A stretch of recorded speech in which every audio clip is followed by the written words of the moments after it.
But all right, let us dive in now to our final movie of this Sunday triple feature. This one, who was it directed by? I think it was, his name is E.L. Katz, Yes. spelled with a K. And there's a pretty big names tied to each one of these projects. We had with Trap, we got obviously Hartnett and Shyamalan. With Don't Move, produced by Sam Raimi. And this one, instantly, I was like, oh shit, Samara Weaving. Samara Weaving, for people that don't know, she's the woman from Ready or Not. She was in the opening scene of Scream 6, and she starred in The Babysitter, the Netflix original, I think from 2017. She was the babysitter. I mean, I'm sure she's done some other things, but not enough. Not Yes. enough things. Like, why is she not a household name? Like, it really makes I me don't know. wonder, does she not play the Hollywood game or something? Because she's one of the best looking girls in Hollywood. She's one of the most charismatic actors. She's got all the facial expressions you could Yeah. ever want for comedy, drama, fucking everything. Horror. Yeah. She had the best scream in horror history, which we don't get to hear in this movie because she's fucking mute. But I don't know, she's the shit, I think, right? No. I absolutely love Samara Weaving. There's a few things I've seen because I was going over filmography last night. I was like, oh shit, she was in this. There's this movie called Three Billboards Outside Ebbing, Missouri. That A movie? It's a drama, but it's really good. It's got a great cast, and she was in that for a brief second. And I was like, oh man, she was in that movie with Oddly enough, you know how we might like to make the joke that she kind of is like Margot Robbie's sister. Her and Oh Margot, yeah. they were in a movie together. I think it was like 2 years ago or last year. It was this movie called Babylon with Brad Pitt. Haven't seen it, Hmm. but I didn't know she was in it. Samara Weaving was in it until I was looking at her filmography. So I was like, I got to go check that out to see if they're on screen together. Samara Weaving and Margot Robbie. Would love to see it. Right. Me too. But no, yeah, I think that the first time I took notice of her was The Babysitter, and I actually enjoy those. They're which Mhm. is because they came out long before this uptake in quality from Netflix. But I don't know, maybe they were. So I feel like sometimes Netflix will buy films that might have Mhm. we were going to go to a theatrical release. And I feel like those could have maybe the first one was going to go to theatrical release, probably not. But I enjoy those first two babysitters, sadly enough. I haven't seen the second one, but it's very similar where it's like, oh no, that's good, but it's nothing, nothing. So I would say The Ritual, as far as Netflix Ooh, originals, is that yes, maybe the best thing that they've ever done. I mean, obviously there's TV shows like Stranger Things and shit, but I'm trying to think. Bird Box, someone mentioned that earlier, that was a which solid one. isn't straight horror, but I remember really liking that when it came Yeah. out. Surprised to hear that some people really didn't like it. It's a bit of a divisive movie, but I remember it being really good.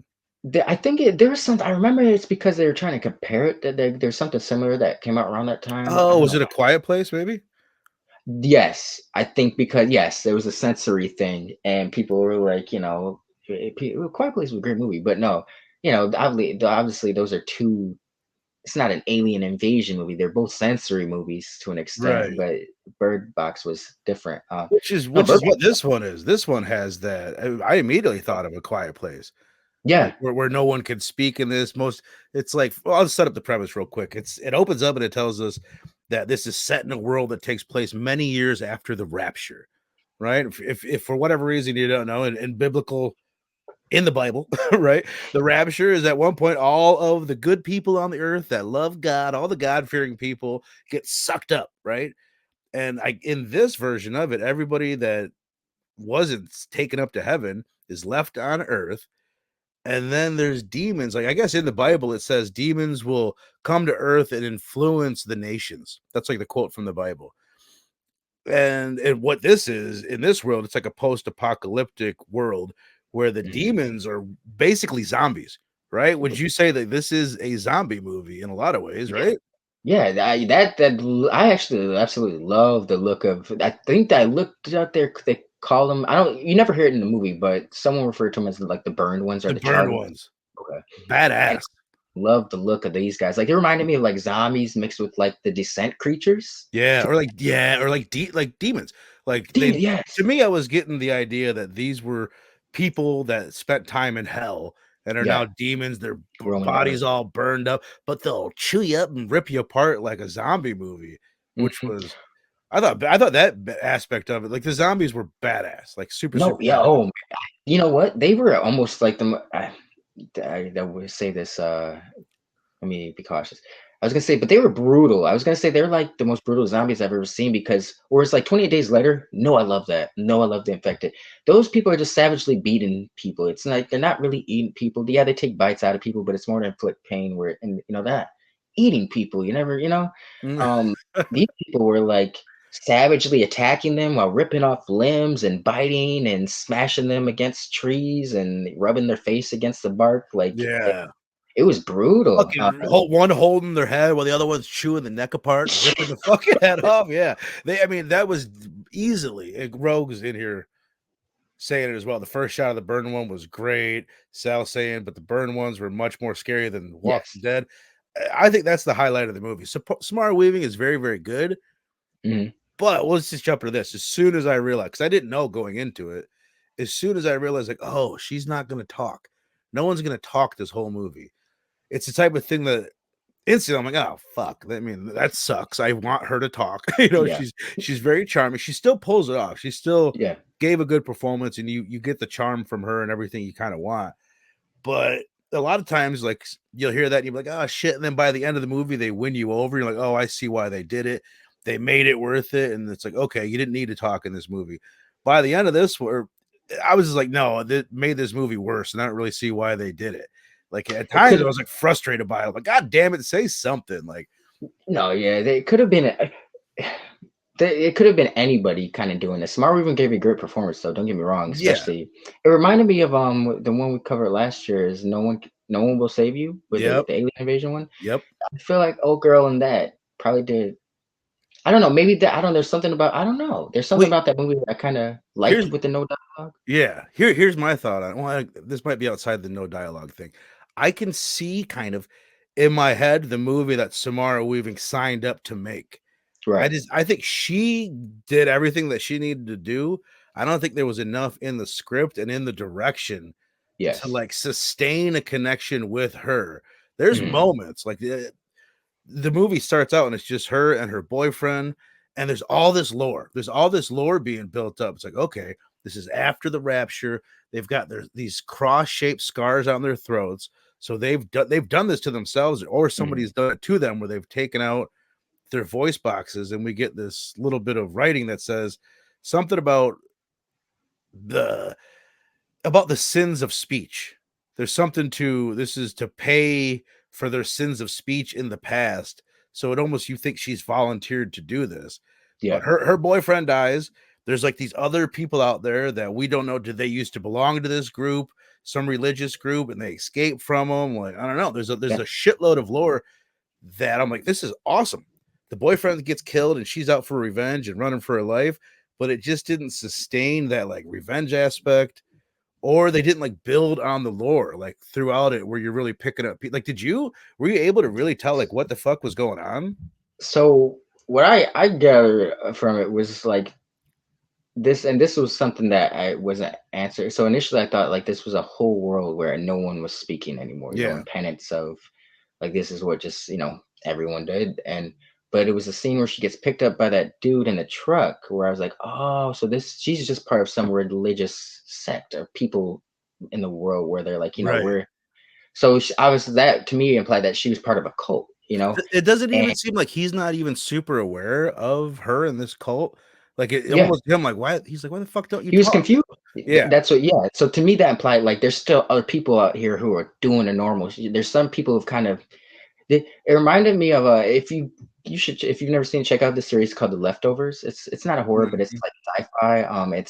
It's by Damon Lindelof, but it's 3 seasons. But it's like the premise is how people respond. Like what if the rapture happened in the real world? Like how the people who were left here, the hmm, real world, proceed with something right. like that. That's cool. That's an interesting idea. Yeah, Um, but that to me just kind of and there's a lot of weird religious cults in this show that's what kind of made me think like this is just a weird religious deep sect of people that were like oh this is how we're gonna atone for to get to to right. the right place we're Did you not gonna notice speak that it. there's all those paintings like in their church? There's all these paintings that are kind of like it's kind of like Midsummer, where if you look at Mm, the paintings, you can tell the story of the past or maybe even things that are going to come. And there's like a group of people, and then there's someone in white in front of them, and out of their mouth is pouring all these demons. So it's mm, like, and if you think about it, like most of my sins, right? I'm not out there raping and killing, but I'll talk some shit. Like most of our sins are probably coming from just shit that we said that we shouldn't have said.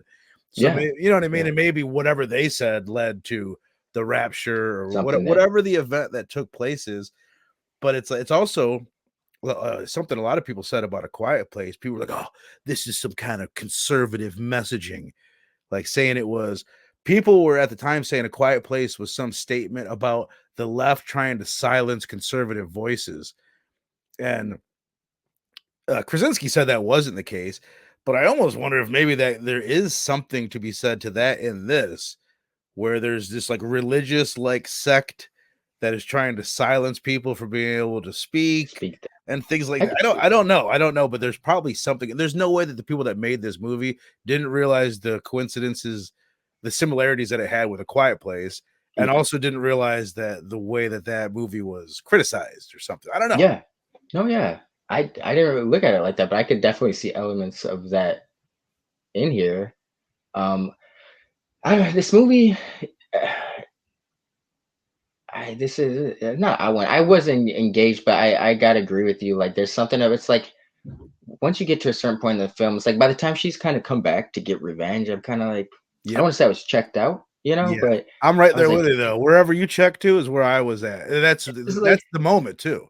yeah, it's like did you spent your whole time trying to get away from these people, and it's like why go back and try to put yourself in this? But somehow she didn't, but it was interesting. But Mhm.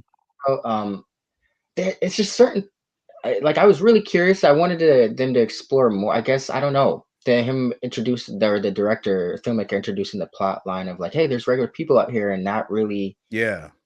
going anywhere with it kind of irritated me because I thought that was probably one of the more interesting bits, to be It honest. was almost like he was halfway assuming that there's gonna be enough interest that he's gonna get a sequel. Because Right. even the way that it ends, I mean, it could go a lot of different places. We'll touch on it in a minute, I love but that. I Yeah. don't know. I don't. I'm curious. Like I said, it's got 4 skulls. I meant to read some reviews on Shudder to see what people are saying, but it doesn't take a lot to get those 4 skulls on Shudder. If it's just a passable movie, it usually if it's a bad movie, it gets 3 skulls. If it's a good, decent movie, it gets 4, and if it's actually good, it gets 5. Is this the director's like first big film or like What film? this was the E.L. Katz one, right? They Yeah. hadn't done much. They'd done a few things, nothing I had heard of in this one. There I wasn't enough for me to remember his background, to be honest with you. I can if it's a first film, like I can respect it's a first time effort. But like there's it's visually, it's a great visually, Totally. like I thought the so. woods looked great. Like the look of the Yeah. woods, the look of like even like the people's camp, and it was just Mhm. tents and shit, but there's something about it. It did look cool. They sucked. That was a big downside of it. The people that were like the antagonists, that cult, there was nothing. There's some old lady that maybe we're supposed to give a shit about. They seem to have feelings. The whole thing was maybe to take care of this old lady. Did you get that at all? I didn't. You know what? I watched this movie last night again, and I didn't get that. I because there's a few like I know what you're talking about. There's a few shots in this movie where it's cut into them going to this tent where this old lady's Yeah. laying, and then they're just like petting. Yeah, Where you like know, rubbing her face and shit.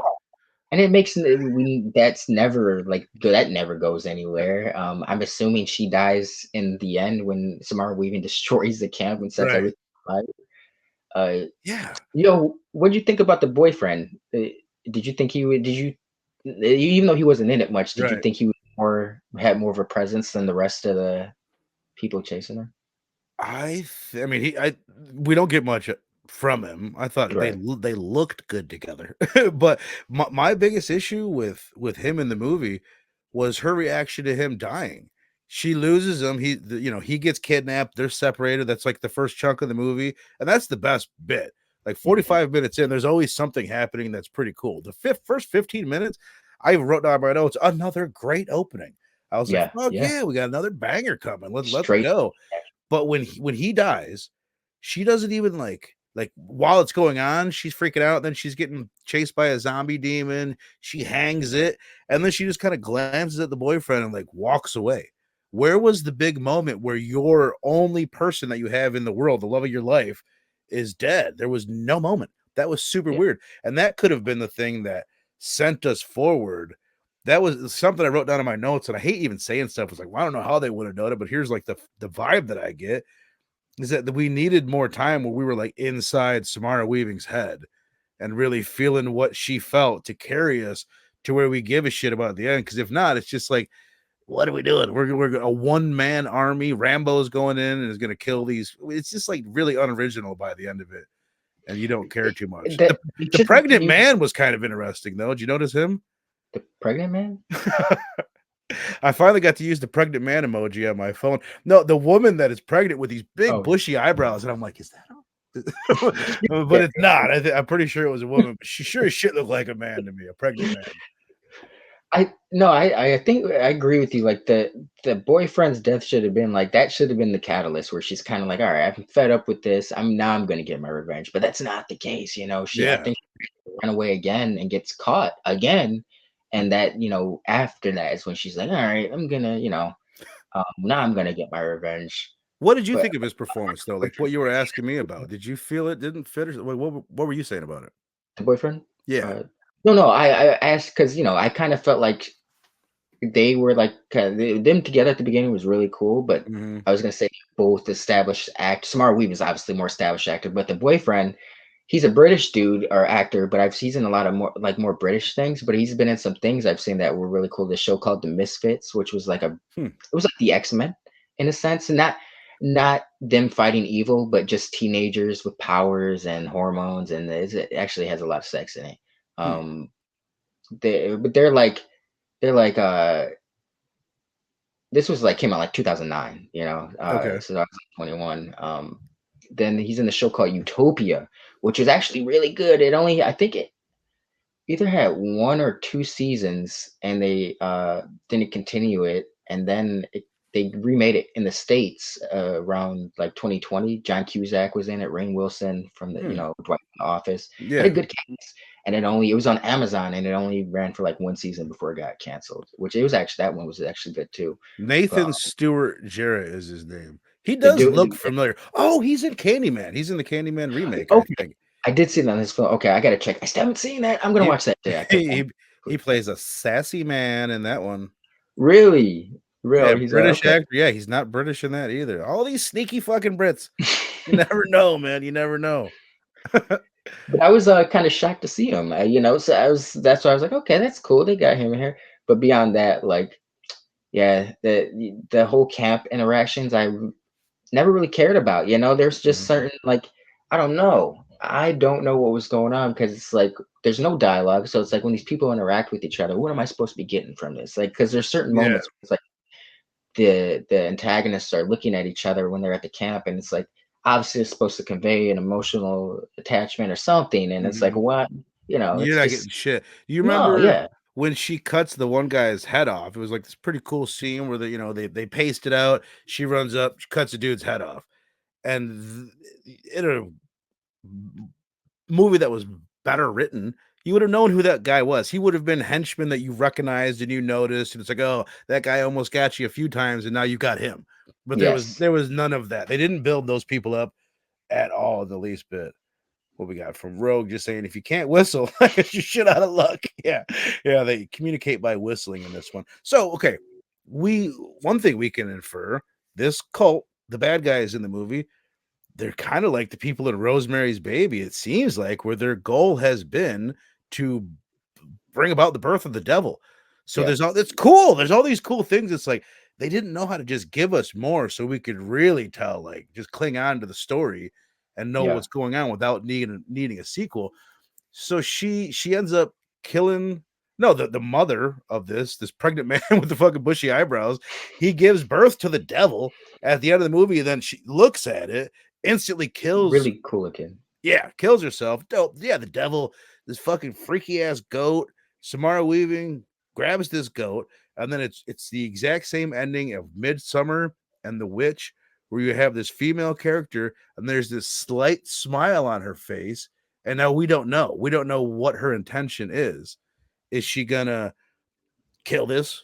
devil? She gonna kill this baby? My Right. first initial read was what I got, or that's what I got. It's like, oh, she's about to snap the neck of this devil baby, or is she got now? Has she been influenced by it and she's now controlled by it?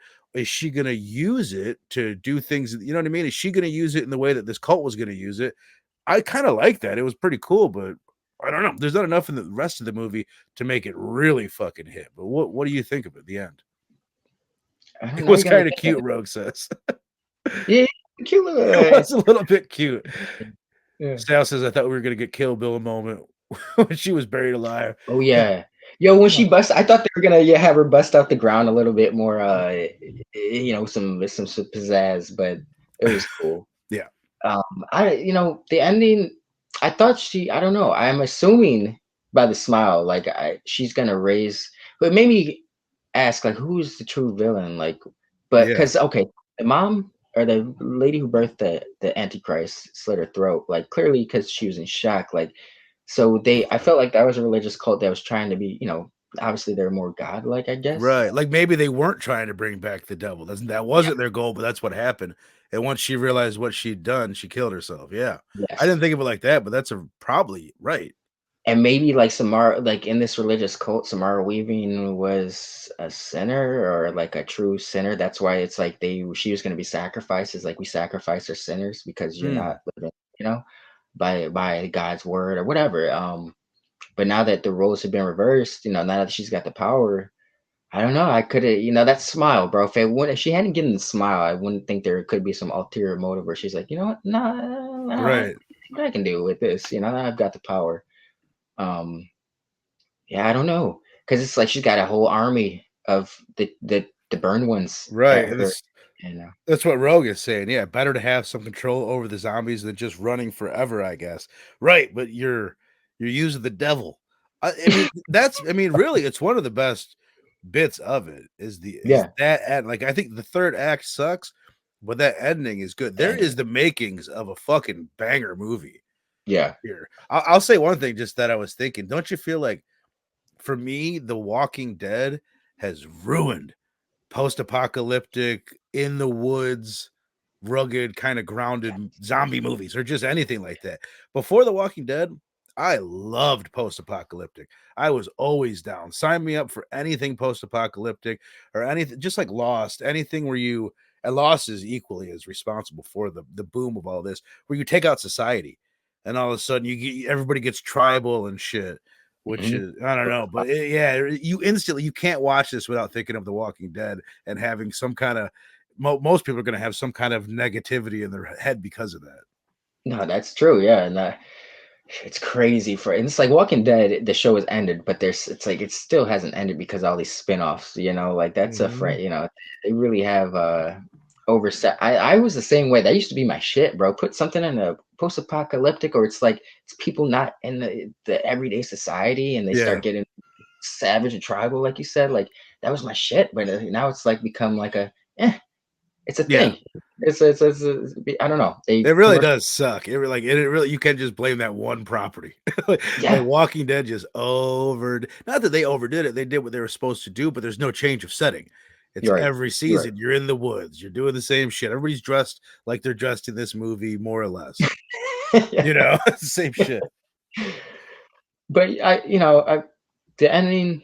I will say the ending kind of saved it because, like you said, it kind of like that's where my interest picked up. I was like, okay, where are we going with this? Like maybe I was viewing this movie through a different. I kind of viewed it as more the second watch. I was kind of she still is not the bad guy to me, but I was trying to Mhm. view it as like maybe she did something to these or maybe she's it's reminding me a lot of shit reminded me of Strange Darling, but the whole chase aspect, like in Strange Darling, there's a flip of the head. It would not say too much, but it's like who's really being chased? Are they really the bad? Are they really the victim, or maybe they deserve to be Right. chased? They certainly looked like assholes, but yeah, Yeah. you really don't know. Dude, I never do this, but just for fun, because I meant to let me before we rate it. I just want to look because I see it still has 4 skulls on Shudder for what that's worth. So and this is the way that Shudder does it. You click on it, and you're gonna get the last review that's that's on there. So I'm just gonna read some of them for fun. So Five Skulls, loved it. Right, that's the first one. Five Skulls, the second one. This is what A Quiet Place would have been if it was a good movie. So that guy doesn't know what the fuck he's talking about. Next one, Yeah. Two Skulls was pretty clueless as to what was going on the whole movie. Ending was cool. That's about it. Five Skulls, great visual storytelling. While I'm not the biggest fan of religious horror, this was well done. Let me find a bad one. One Skull. Why would anyone name their child after one of the most evil fallen angels there is? Is this trying to create sympathy for a devil? That brings up a good point. Like Azrael it's from the Islamic religion, where Azrael was the angel of death in Islam. So I don't know how that ties in. And that is kind of important too, because that doesn't sound like a good person. That sounds like Yeah. you're the antagonist in your story. So Yeah. Samara Weaving, and that is they never call her Azrael throughout the whole thing, but when you look at the credits, she is Azrael. Name So Azrael. is she the villain? Has this whole thing, has her goal always been to bring about the devil? And you know what I mean? What did she do to get kicked out? Did she impregnate Right. this man with the devil? Maybe. Yeah. No. Yeah. That's a good point. The name there alone, I think there's a connection that maybe that she was the true villain and she got what she wanted at the like she was trying to bring about the apocalypse. Mm-hmm. It's wild.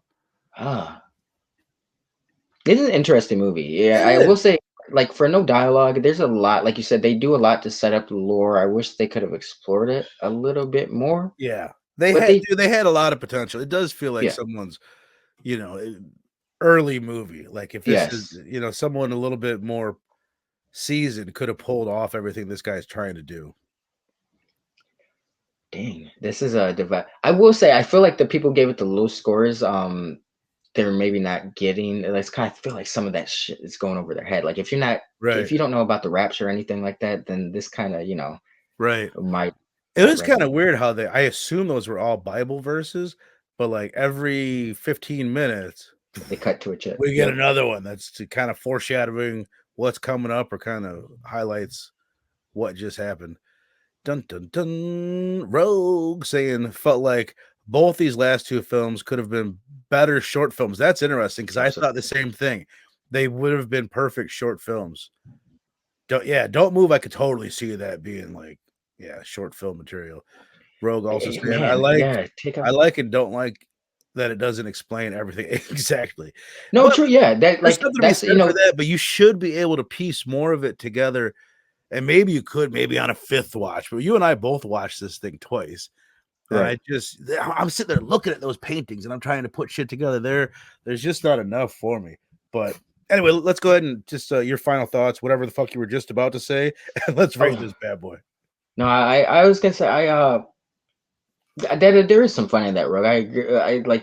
I do like putting stuff together, like you said. With the whole when I like when she met the dude in the truck, I was like, oh, so there are people like there is fun in that, but at the same Right. time, I don't We think should have got a they little more. Give us a little bit, yeah, a little bit of I was saying, and this is something we didn't mention. There was some prophecy with those paintings on the wall. Samara's blonde head in the middle of a bunch of burning figures. So that I is didn't peep true. that. Yeah, there's like this pool, there's all these demons, and then her blonde head in the middle.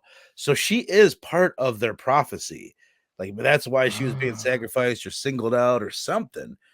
I don't know. because they The more I talk about it, my score is going up, but not as much as it could because yes, of all yeah, the no, I was things gonna that say weren't there. there's something there. No, that's a good question because, like I said, maybe they were trying to sacrifice her because she was trying to bring about the apocalypse. Damn it, man. She had some weird prophetic moment when the burn one touched her underground. When it gets up in Oh, her face, it's like and she's like which I thought was kind of funny. that reminds me of the descent were crawling over Old Yeah, Grow. yeah. They did look like the Descent monsters, but even better. And the Descent are Yes, some of the dopest looking monsters. But all right, I was good. really impressed with it. Let's rate this I shit. was Kids the looking more we at talk, you out there. I think this is just because it has no dialogue. This is gonna be a very divisive movie. Like it's not gonna be everyone's cup of tea, but I think people who like to put things together, you will have a good time with this. It doesn't lay everything out, but I do think this is a good time, and I applaud it as a really. If he hasn't really done much, this is like their first big thing, the director.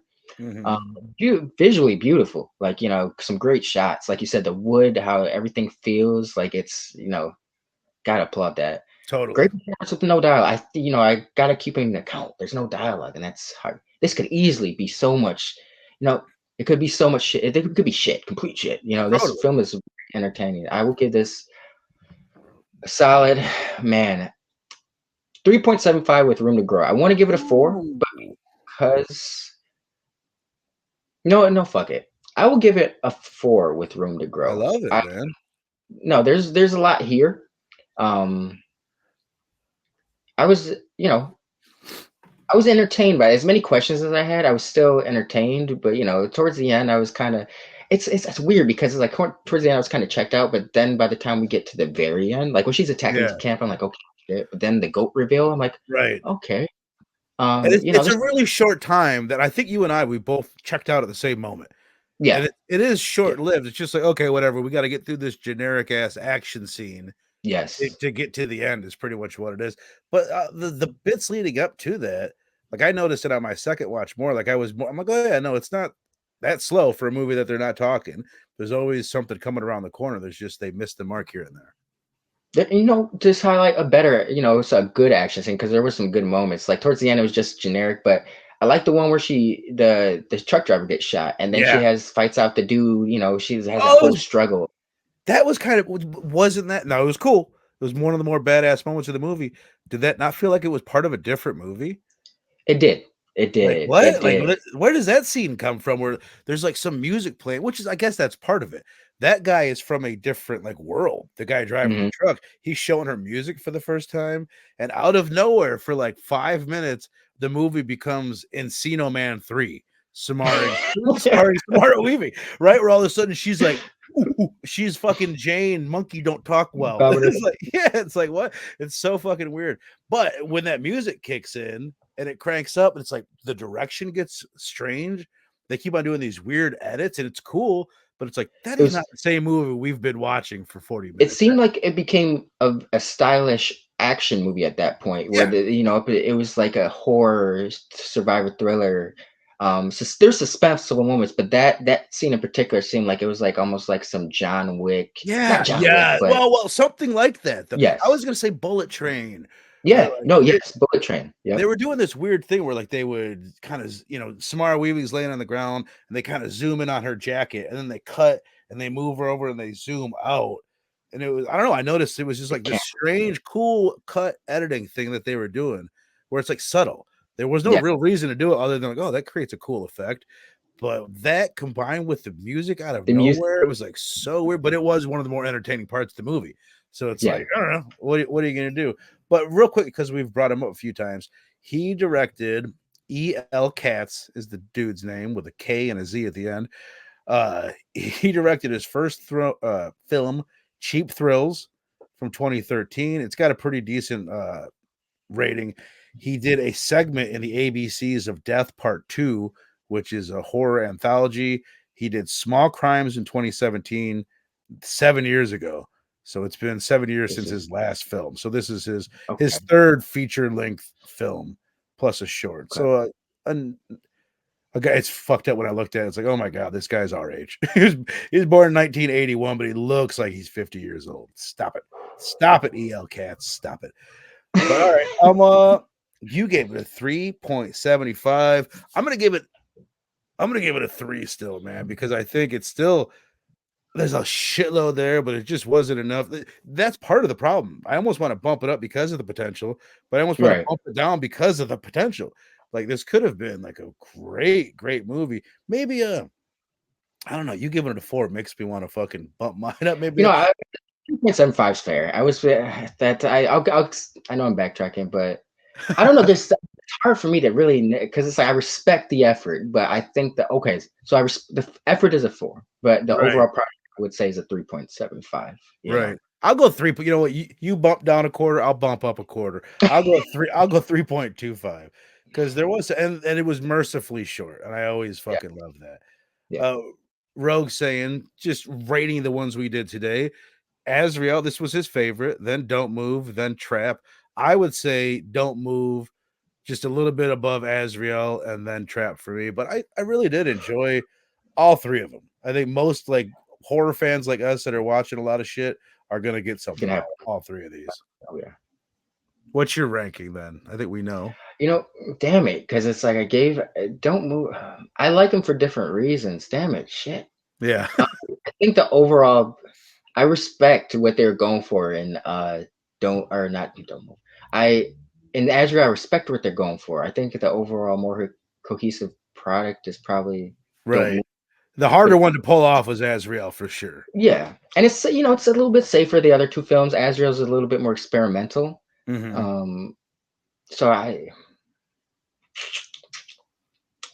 would say in turn, I had a more fun time with Azrael. I would say Azrael Don't Move than Trap. Right. But just Azrael and Don't Move are right there with each other for me in turn for different reasons. Like Right.